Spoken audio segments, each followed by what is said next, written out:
Now let's move on to another topic, the gradient of a curve at a specific point. The black line we are drawing now is actually something revolutionary in mathematical thinking. This tangent line touches the curve at exactly one point and have the same direction of the curve at that instant. Think of it this way, if you are driving along the curve, the tangent line shows the exact direction your car will be pointing at that moment. This concept is different from what I studied so far. With linear function, the gradient was constant everywhere, the same slope through the entire line, but curves have changing gradient, so the steepness vary from point to point, and there's a dynamic ever-changing slope. The gradient at any point tells us the instantaneous rate of change.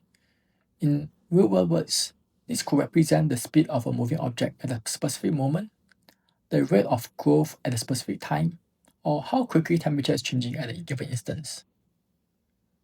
Now we can analyze the behavior of complex function at a certain point. We can identify where the curves are the most steep, or whether they are changing from increasing to decreasing, or whether they have maximum and minimum value. So the definition of a gradient, if you look at this graph, you can see we draw a straight line. This black line touches the curve at a specific point. And along the straight line, you can find the coordinates, one on the left and one on the right. On the left, we call it x1, y1. On the right, we call it x2, y2. The gradient is defined as y2 minus y1 divided by x2 minus x1.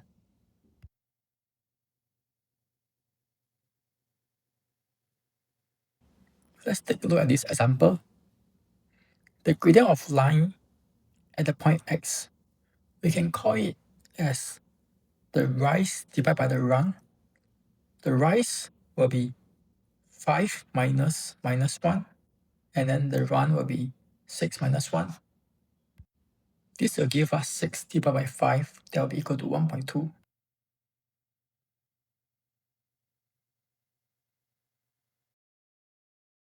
Smash your maths exams. Download Learn Maths Today for real exam questions and achieve top marks.